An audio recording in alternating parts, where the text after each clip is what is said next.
Alhamdulillah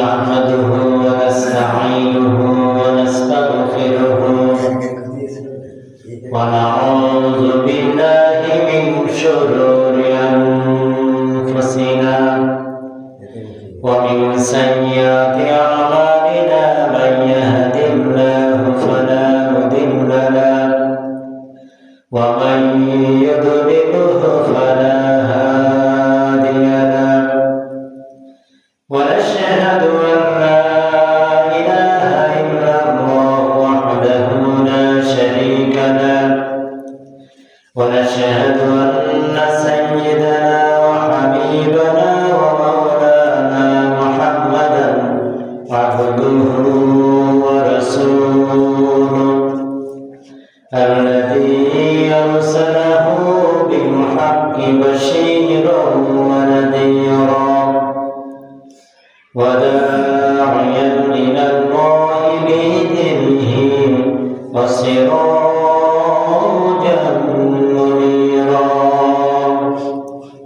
أعوذ بالله من الشيطان الرجيم بسم الله الرحمن الرحيم إن الله وملائكته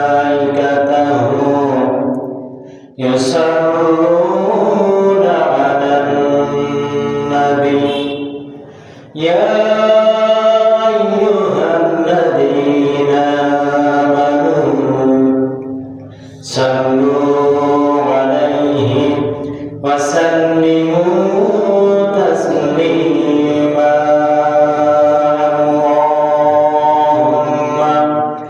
صل على سيدنا مولانا محمد وعلى آل سيدنا مولانا محمد সবাই মহব্বতের সাথে করে اللهم صل على سيدنا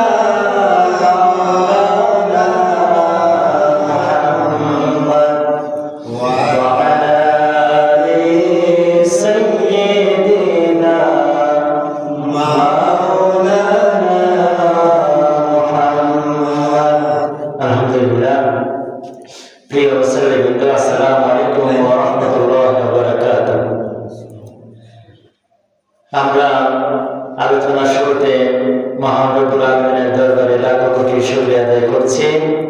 সবাই পড়ছি আলহামদুলিল্লাহ। রাসূলের প্রতি দরুদ ও সালাম বিনিময় করছি। সবাই পড়ছি সাল্লাল্লাহু আলাইহি ওয়াসাল্লাম। সম্মানিত মুসল্লিবৃন্দ, আমরা মহারণা সম্পর্কে যে পর্যন্ত আলোচনা করেছিলাম, আজকে তারপর থেকে আবারও কিছু বিষয় নিয়ে আমরা আলোচনা করব। আল্লাহ রাব্বুল আলামিন আমাদেরকে সঠিক বোঝ, সঠিক আলোচনা এবং বাস্তব জীবনে যেন আমরা সেইভাবে আমল করতে পারি, সেই তাওফিক যেন আল্লাহ তাআলা দান করেন। সবাই বলে আমিন। আমিন। সম্মানিত মুসল্লিবৃন্দ, আমাদের দেশে পরিবারগুলোতে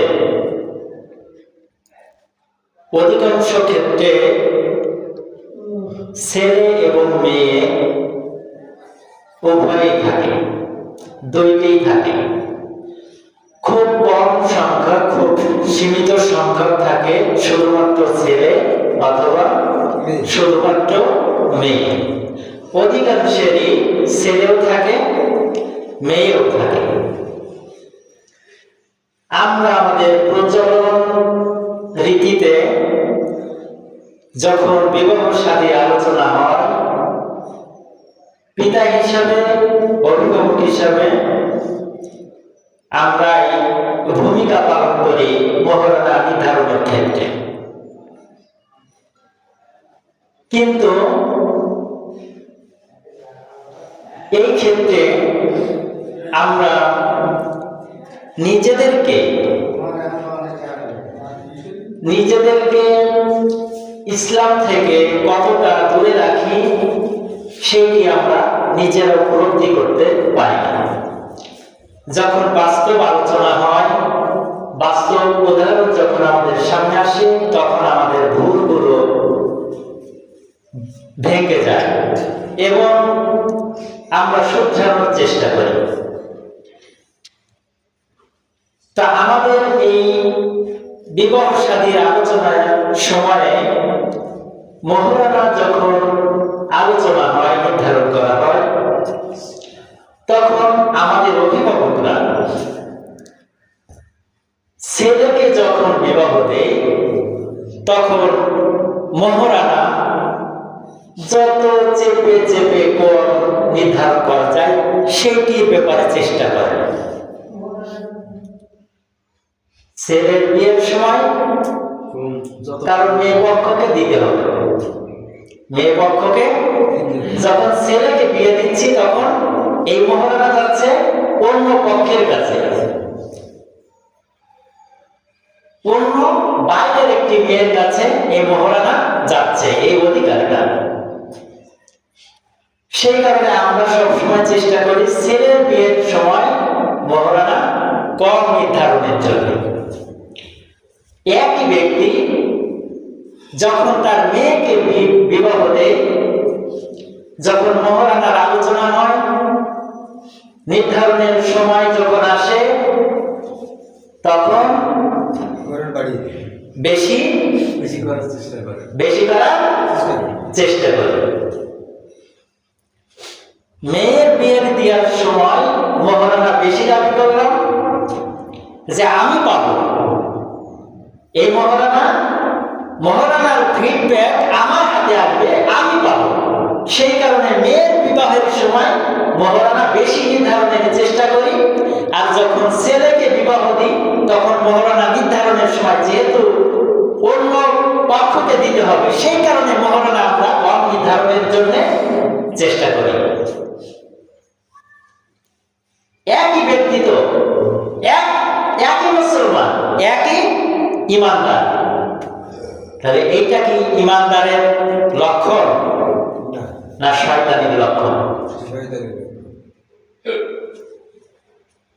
এই দৃষ্টিভঙ্গি, এই চিন্তার ভিতরে ইমানের এবং মুসলমানের কোন বৈশিষ্ট্য, কোন লেশ মাত্র এর ভিতরে কি থাকার সম্ভাবনা আছে? এই চিন্তার ভিতরে আপনি যখন ছেলেকে বিবাহ দিচ্ছেন তখন মহরানা কম দিতে চাচ্ছেন, কিন্তু মেয়ের বিয়ে দেওয়ার সময় তখন আমরা মহরানা বেশি নির্ধারণের জন্য পিড়াপিড়ি করছি।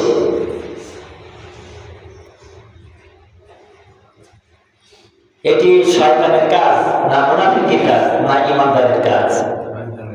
এটি কি আমাদের সমাজেই তো চলছে নাকি? বিবাহ শাদী তো প্রায় সময় হয়ে থাকে, গ্রামে সব জায়গাতে প্রায় বিবাহ শাদী হয়ে থাকে এবং এই বিষয়গুলি ঘটে থাকে। যারা নামাজি, যারা ইমানদার বলে দাবি করে, যারা মুসলমান বলে দাবি করে, তারাই এই কাজটি কিভাবে করে? এই চিন্তা চেতনা কিভাবে করে? কোন ইমানের ভিত্তিতে করে? কোন হাদিসের ভিত্তিতে, কোন সুন্নাহর ভিত্তিতে মাথার ভিতরে এই চিন্তা ঢুকলো যে ছেলের বিয়ে দেওয়ার সময় মহরানা কম নির্ধারণ করব আর মেয়ের বিয়ে দেওয়ার সময় মহরানা বেশি নির্ধারণ করব? অনেকেই জানে না, এই কারণে এটি আমাদেরকে বুঝতে হবে। সবাই তো জুম্মার নামাজ পড়তে আসছে, সবাই নামাজ পড়ছে, সবাই মুসলমান বলে দাবি করছে, কিন্তু এইটার ব্যাপারে যে সুন্নাহকে ভুলে যাচ্ছে, এই হুঁশ আমাদের ভিতরে নেই। এই হুঁশ আমাদেরকে জাগাতে হবে। অজ্ঞান হয়ে গেলে কি হয়? কিছুক্ষণ পরে একজন করে কি হবে? প্রত্যেক মসজিদে করা লাগবে। অজ্ঞান হইলে কিছুক্ষণ পরে আবার হুঁশ হয়। তা আমরা আগে আলোচনা করিনি হাদিসের ভিত্তিতে, এখন আলোচনা করছি, শুনছি রাসূলুল্লাহ সাল্লাল্লাহু আলাইহি ওয়াসাল্লাম কিভাবে বর্ণনা নির্ধারণ করেছেন। ঠিক আমাদের ক্ষেত্রেও, আমাদের সন্তানদের ক্ষেত্রেও সেইভাবে আমাদেরকে করতে হবে। এটি ছেলের উপরে মেয়ের উপরে নির্ধারণ করে দিতে হবে। এই দায়িত্বটা ছেলে এবং মেয়ের উপরে ছেড়ে দিতে হবে। সম্মানিত মুসলিম, আমরা যারা সুস্থ মানুষ আছি, অনেকে অসুস্থ হয়। এই যে পায়ের আঙ্গুলে বা পায়ে বিভিন্ন রোগ সৃষ্টি হয়, হাতের আঙ্গুলে, হাতে অনেক সময় বিভিন্ন রোগ সৃষ্টি হয়। সেই ক্ষেত্রে ডাক্তার বলে যে এই আঙ্গুলটি কেটে না ফেললে এই ভাইরাস পুরো শরীরে ঢুকে যাবে। তখন কি হবে? ওই লোকটি বেঁচে থাকা সন্দিক্ষণে পড়ে যাবে। তার থেকে যদি সুস্থভাবে বেঁচে থাকতে হয়, আল্লাহ যতদিন হায়াত দেয় সুস্থভাবে বেঁচে থাকতে পারবে, এই আঙুলটি কেটে ফেললে, রোগের কারণে আঙুল কেটে ফেলে, হাতও কাটে, পাও কাটে, কে তাই না? রোগের কারণে গালের দাঁতও উঠিয়ে ফেলে, উঠানোর পরে কি সুস্থ থাকে না? যে দাঁতটিতে ভাইরাস লেগেছে, নষ্ট হয়ে গেছে, এইটার যন্ত্রণা থেকে বাঁচার জন্য এখন তো উন্নত চিকিৎসা, এরপরেও যখন না হয় তখন দাঁতটি তুলে ফেলতে হয়। তুললে কি সুস্থ থাকে না? সুস্থ থাকে। একটি আঙ্গুলে এমন রোগ হয়েছে, কেটে না ফেললে এটা পুরো শরীরে অ্যাটাক করে জীবনটাই শেষ হয়ে যাবে। এই কারণে হাত বা আঙ্গুল কেটে ফেলে। আমরা যারা সুস্থ আছি, আমাদের কাউকে যদি বলা হয় 2 লক্ষ টাকা দেওয়া হবে, তোমার হাতের একটা আঙ্গুল কেটে নেব, তোমার হাতের একটা আঙ্গুল কেটে নেব, দেবে? হ্যাঁ, কেউ দেবে? সুস্থ আঙ্গুল, হাতের হোক পায়ের হোক, সুস্থ কোনো আঙ্গুল 50,000, 1 লক্ষ, 2 লক্ষ, 3 লক্ষ টাকায় কেউ বিক্রি করবেন? 5 লক্ষ টাকায় সুস্থ আঙ্গুল কেউ করবেন না। যদি তাই না হয়, আমার সুস্থ আঙ্গুল শুধুমাত্র একটা আঙ্গুল, একটি নখও কেউ বিক্রি করতে চাইবে যে 50,000 টাকা দেবো, তোমার হাতে 2টা নখ উপড়িয়ে দেবো, আমি তুলে দেব? সুস্থ মানুষ কেউ দেবে? এইটা যদি আমরা না দিই, সুস্থ আঙ্গুল, হাতের একটি আঙ্গুল যদি 2-3 লক্ষ টাকা, 5 লক্ষ টাকায় যদি বিক্রি না করি, তাহলে রাসূলুল্লাহ সাল্লাল্লাহু আলাইহি ওয়াসাল্লাম মহারণা নির্ধারণের ক্ষেত্রে যে ব্যক্তি বিবাহ করছে সেই পুরুষের উপরে দায়িত্ব দিয়েছে, এবং যে মেয়েকে বিবাহ করছে তার অধিকার সম্পর্কে রাসূলুল্লাহ সাল্লাল্লাহু আলাইহি ওয়াসাল্লাম যে সুন্নাহ হিসাবে ঘোষণা দিয়েছেন, যে সুন্নাহ পরিপালন করেছেন, সেই মহারণা নির্ধারণ করতে গিয়ে, ছেলের মেয়ের মহারণা নির্ধারণ করতে গিয়ে 50,000, 1 লক্ষ, 2 লক্ষ, 3 লক্ষ টাকার বিনিময়ে 3 লক্ষ টাকা মহারণা নির্ধারণ করতে গিয়ে আপনি আপনার ঈমানকে যে বিক্রি করে ফেলছেন, এই হুঁশ কি আপনাদের আছে? কি আমাদের ঈমান বিক্রি হয়ে যাচ্ছে না? এটা কি পুতুল খেলা? এই যে মহারণা নির্ধারণ করার আল্লাহ তাআলা হুকুম দিলেন মহারণা আদায়ের জন্য, আর এটা নির্ধারণের যে পন্থা, যে অ্যামাউন্ট, যত টাকা মহারণা দিতে হবে, কত টাকা দিতে হবে, রাসূলুল্লাহ সাল্লাল্লাহু আলাইহি ওয়াসাল্লাম সব হাদিস দেখিয়ে দিয়েছেন। এইটা যে ব্যক্তি বিবাহ করবে আর যে মেয়েকে দেবে, এই অধিকারটা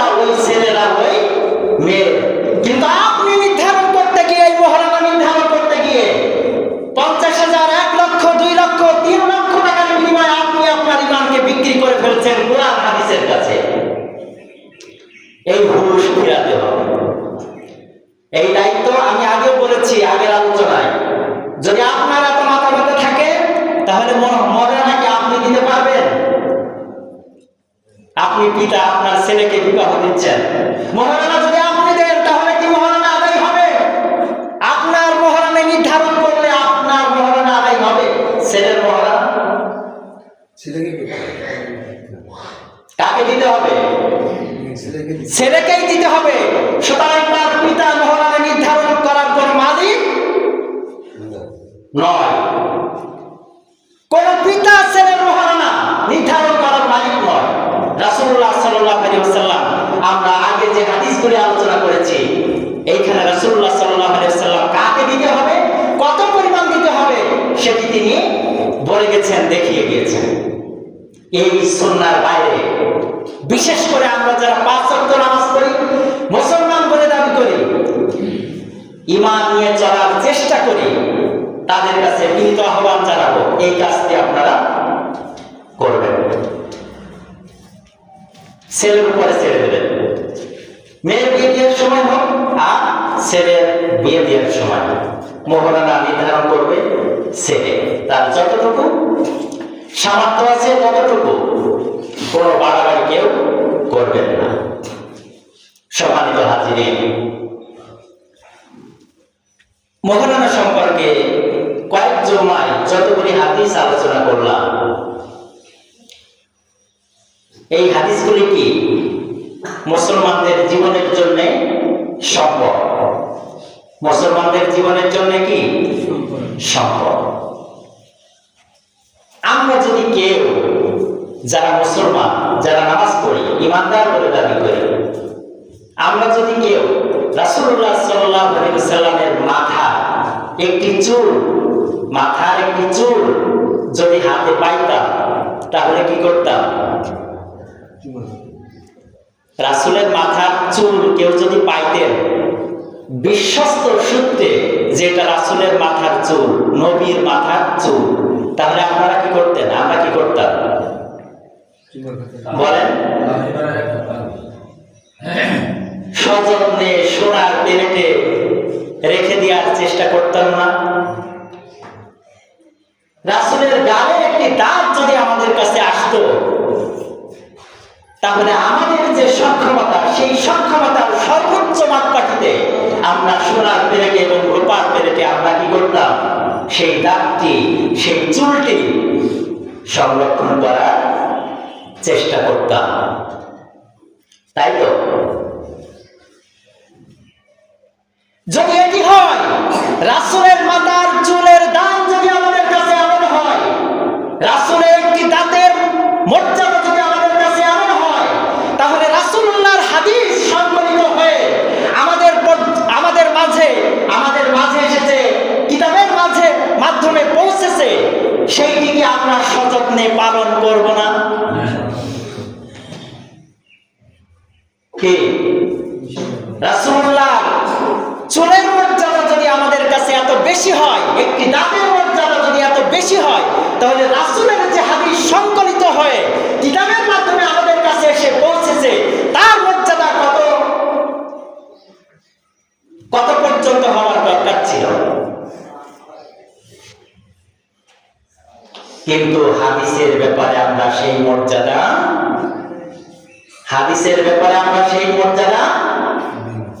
দিচ্ছি না। রাসূলের চুল পাইলে, রাসূলের গালের দাঁত শহীদ হয়েছে, ওই দাঁতটি যদি আমরা পাইতাম, হাজার হাজার বার মুখে আমরা চুমু খাইতাম। কি করতাম? হাজার হাজার বার মুখে দিয়ে চুমু খাইতাম।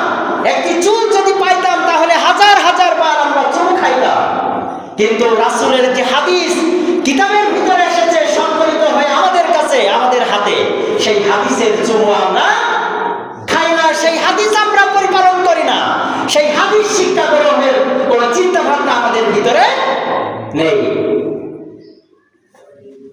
তাহলে আমাদের ঈমান কিভাবে জাগ্রত থাকবে? থাকার কোনো সুযোগ নেই। সম্মানিত হাজিরিন, মসজিদে নববীতে রাসূলুল্লাহ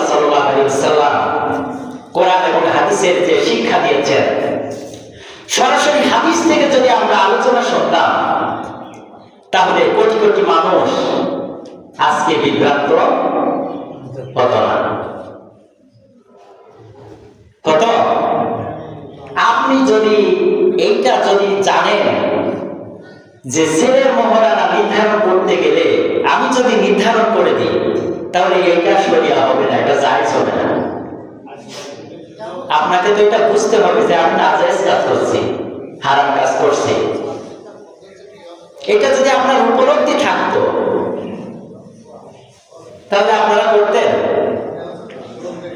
কিন্তু উপলব্ধিটা আমাদের ভিতরে নেই। উপলব্ধিটা আমাদের ভিতরে নেই, সেই কারণে আমরা ভুল করে ফেলছি। সম্মানিত হাজির, আমাদেরকে ভুলগুলো শুধরাতে হবে, আমাদেরকে ভুলগুলো শুধরাতে হবে। কিভাবে শুধরাবো? সরাসরি হাদিস ছাড়া এটি শুধরানোর কোনো উপায় নেই। সরাসরি হাদিস থেকে আলোচনা করে বাস্তব জীবনে আমাদের সমাজে যা ঘটছে সেই অনুযায়ী যদি আলোচনা হয় তাহলে আমাদের ভুলগুলো ভাঙবে। এর বাইরে ভুলগুলো ভাঙার কোনো সুযোগ আমাদের নেই। তাই যদি থাকতো তাহলে আপনাদের কাছে মাঝে মাঝে যে প্রশ্ন করি তার ভুল উত্তরগুলো আপনারা দিতেন না, দিতেন?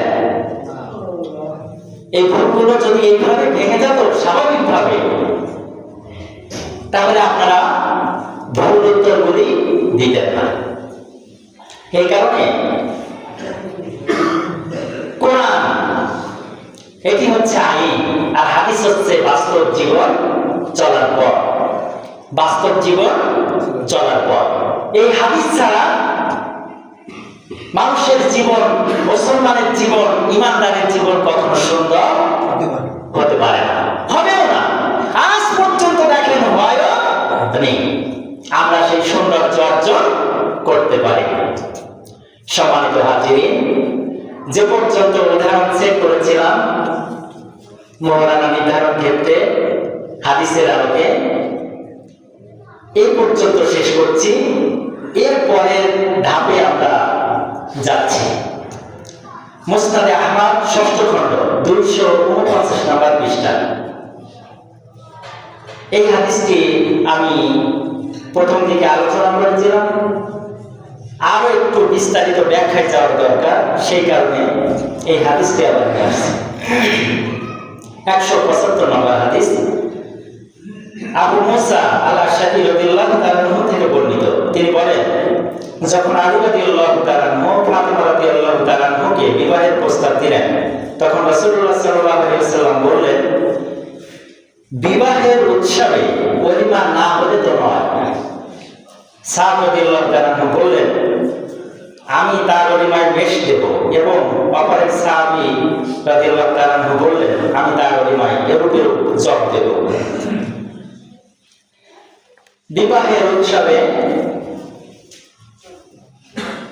হযরত ফাতিমা রাদিয়াল্লাহু তাআলা আনহুর বিয়েতে সাদ রাদিয়াল্লাহু তাআলা আনহু মেষ মানে কি ভেড়া, তো ভেড়া দিলেন। কি জন্য দিলেন? খাওয়ার জন্য না? মেষ দিলেন, ভেড়া দিলেন কি জন্য? খাওয়ার জন্য। আরেকজন সাহাবী বললেন, আমি জব দেব।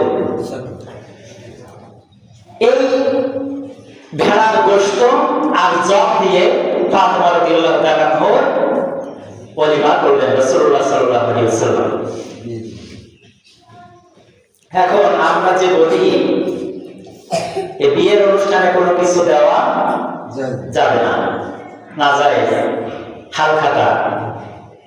তাহলে রাসূলুল্লাহ সাল্লাল্লাহু আলাইহি ওয়াসাল্লাম এই যে হযরত সাদ রাদিয়াল্লাহু তাআলা আনহুর কাছ থেকে যে মেষ নিলেন, ভেড়া নিলেন, তাহলে এটা কি হলো? সুন্নাহ হলো না? রাসূলুল্লাহ সাল্লাল্লাহু আলাইহি ওয়াসাল্লাম হযরত সাদ রাদিয়াল্লাহু তাআলা আনহু তার রক্তের সম্পর্কের কেউ ছিলেন না। হযরত সাদ রাদিয়াল্লাহু তাআলা আনহু রক্তের আত্মীয়তার সূত্রে কেউ ছিলেন না, একজন সাহাবী ছিলেন। তিনি দিয়েছেন, রাসূলুল্লাহ সাল্লাল্লাহু আলাইহি ওয়াসাল্লাম নিয়েছেন। তাহলে আমরা বিবাহের অনুষ্ঠানে আমরা উপহার দিতে পারব। আর আরেকজন সাহাবী জব দিলেন খাওয়ার জন্য। আমরা এগুলি দিতে পারবো। কিন্তু এই খাওয়ার ওলিমার বিষয়টা নিয়ে এসেছি এই কারণে, এবার এই যে মহারানা সম্পর্কে আলোচনা করলাম, এই মহারানা তো হাদিসে যেভাবে রাসূলুল্লাহ সাল্লাল্লাহু আলাইহি ওয়াসাল্লাম বলে দিয়েছেন তার ধারে কাছে তো আমরা নেই। এবার এই যে বিয়ের অনুষ্ঠানে যে খাওয়া দাওয়া হয়, আমাদের মুসলমানদের অনুষ্ঠানে কারা খায়? হিন্দুরা খায়, বৌদ্ধরা খায়, খ্রিস্টানেরা খায়, খায় কারা? মুসলমানেরা। কি পরিমাণ খায়, কি পরিমাণ আয়োজন করা হয়? পেট ভরিয়ে পেট ভরে না গলা ভরে? কি ভরে? গলা ভরে। এইখানে এই বিয়ের অনুষ্ঠান তো প্রায় প্রায় হয়, এই কারণে খাওয়ার হাদিসটি এই বিয়ের অনুষ্ঠান সম্পর্কে আলোচনায় নিয়ে আসছে। সুনান ইবনে মাজাহ ৩য় খণ্ড ৩৩৪৯ নম্বর হাদিস।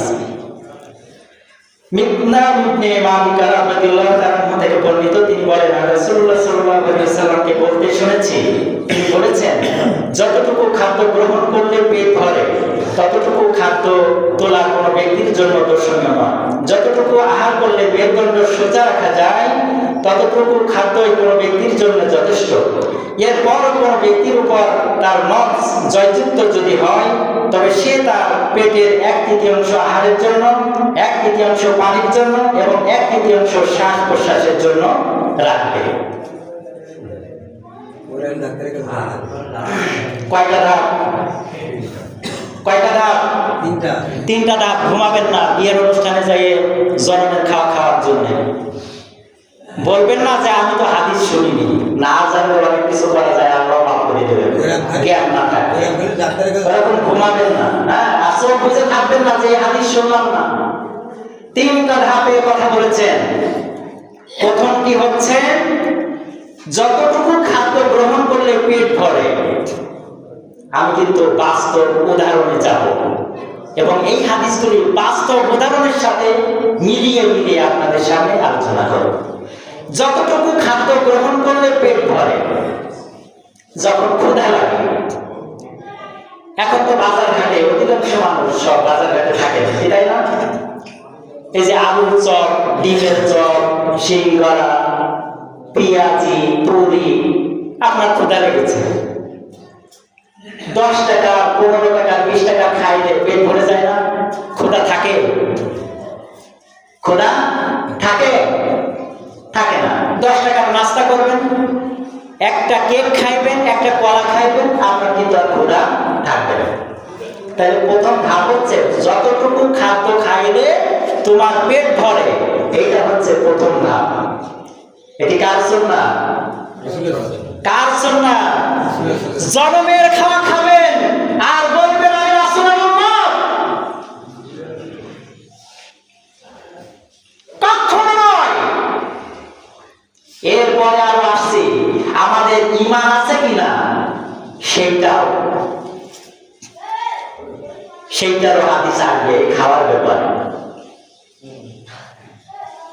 প্রথম ধাপ হচ্ছে যতটুকু খাদ্য খাইলে পেট ভরে ততটুকু খাদ্য খাওয়ার অনুমতি দিয়েছেন। এরপরে যতটুকু খাদ্য খাইলে মেরুদণ্ড সোজা থাকে ততটুকু খাদ্য খাইবে। আর বিয়ের অনুষ্ঠানে কত খান? হোটেলে 1 প্লেট যে ভাত দেয় কত পরিমাণ? 1 পিরিচ। আমাদের বাসায় যে পিরিচ আছে সবার বাড়িতে, এই পিরিচের 1 পিরিচ বা 1.5 পিরিচ ভাত একটা বড় প্লেটে ছড়িয়ে ছিটিয়ে সুন্দর করে দেয়। কোন ব্যক্তি যদি 3 বেলা হোটেলের এই 3 প্লেট ভাত খায় আর কিছু তরকারি, ডিম, সবজি, মাছ এগুলি খায়, তাহলে তার মেরুদণ্ড সোজা থাকবে না? থাকবে না সোজা? আপনারা 5 প্লেট করে খান।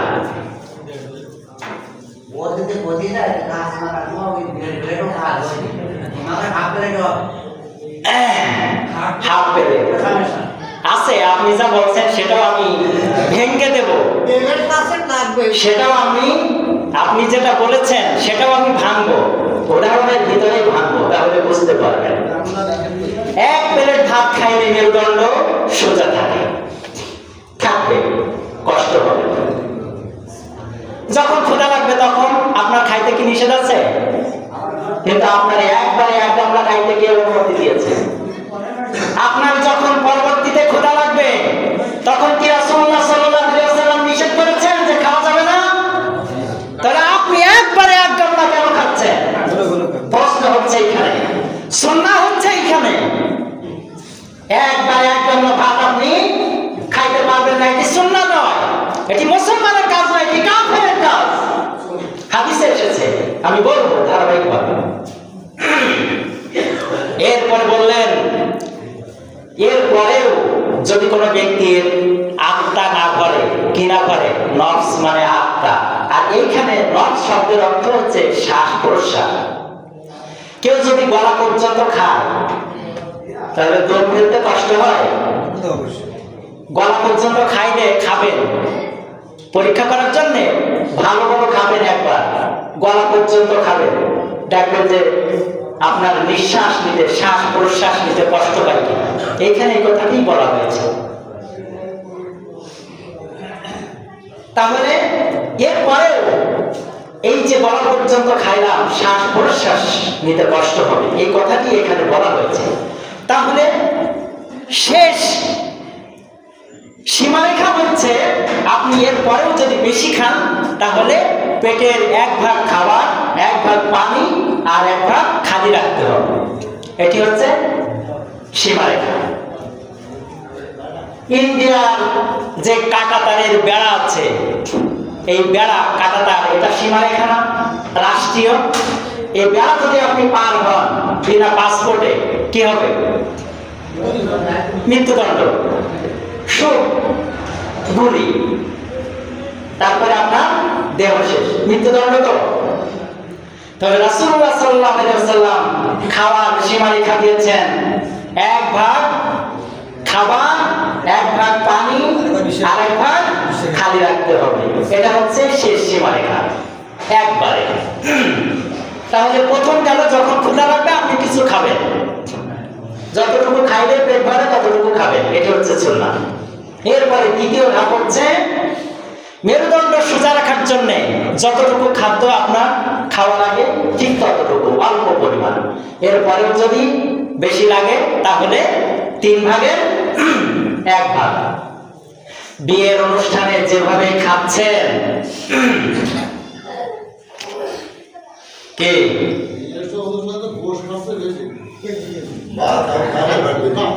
ইমান ইমান থাকবে, ইমান থাকবে। আরেকটু সময় নিন, আরেকটু সময় নিন। আপনারা দেরিতে এসেছেন, তারপরেও যেহেতু রিলেটেড হয়ে গিয়েছে এই হাদিসটি, বুখারী শরীফ 9ম খণ্ড 117 পৃষ্ঠা 5004 নম্বর হাদিস। হযরত আবু হুরায়রা রাদিয়াল্লাহু তাআলা থেকে বর্ণিত, তিনি বলেন রাসূলুল্লাহ সাল্লাল্লাহু আলাইহি ওয়াসাল্লাম বলেছেন, মুমিন ব্যক্তি 1 পেটে আহার করে আর কাফির 7 পেটে আহার করে। মুমিন ব্যক্তি 1 পেটে আহার করে আর কাফির 7 পেটে আহার করে। এখানে একটু খেয়াল করুন, ইয়াকুলুল মুসলিম ফি মিয়া ওয়াহিদ, সরাসরি মুসলিম শব্দটি ব্যবহার করা হয়েছে। কে ব্যবহার করেছেন? মুসলমান, মুসলিম। মুসলিম শব্দটি কে ব্যবহার করেছেন এই হাদিসে? রাসূল। রাসূল ব্যবহার করেছেন। ক্বালা রাসূলুল্লাহ সাল্লাল্লাহু আলাইহি ওয়াসাল্লাম, রাসূলুল্লাহ সাল্লাল্লাহু আলাইহি ওয়াসাল্লাম বলেন, ইয়াকুলুল মুসলিম, মুসলমান ফি মিয়া ওয়াহিদ, মুসলমান 1 পেটে খায়। ওয়াল কাফির ইয়াকুলু ফি সাবাতিন, ওয়াল কাফির, সরাসরি কাফের শব্দটি ব্যবহার করেছেন। কোন শব্দ? কাফের শব্দটি ব্যবহার করেছেন। এটি আমার আপনাদের কোন কথা নয়, শব্দ নয়, ভাষা নয়, এটি সরাসরি রাসূলুল্লাহর ভাষা। তিনি বলছেন ওয়াল কাফির ইয়াকুলু ফি সাবাতিন, কাফের খায় 7 পেটে। বাংলাদেশের মুসলমান এবং সারা পৃথিবীর মুসলমান যেভাবে আজকে গলা পর্যন্ত খাওয়া শুরু করেছে, এর ভিতরে ঈমান কি আছে? দেহের ভিতরে ঈমান আছে নাকি হয়েছে? মনের অজান্তে আমরা কাফেরের বৈশিষ্ট্য বহন করছি। বিসমিল্লাহ বলে খাওয়া শুরু করছি, বিসমিল্লাহ বলে খাওয়া শুরু করছি আল্লাহর নাম নিয়ে, আর গলা পর্যন্ত খেয়ে খাওয়ার শেষে আমরা এই কাফের শব্দের যে বৈশিষ্ট্য, সেই বৈশিষ্ট্য আমরা বহন করছি, লালন করছি।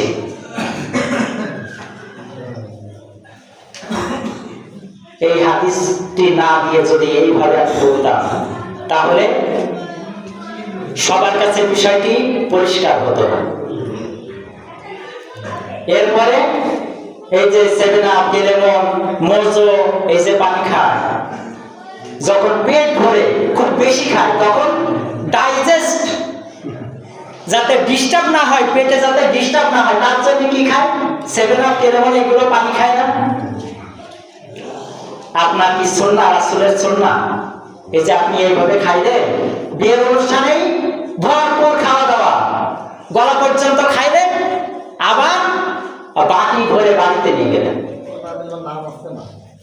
বিয়ের অনুষ্ঠানে তো আবার কি বলে, ওই বিয়াই আর বিয়ানদের জন্য আবার কি করতে হয়, টিফিন বাটিতে ভরে আবার পাঠাইতে হয়। সম্মানিত হাজিরিন, তাহলে এই যে হাদিস, এই খাওয়ার যে হাদিস, এই হাদিসটিতেই তো আমাদের ঈমান কি থাকছে।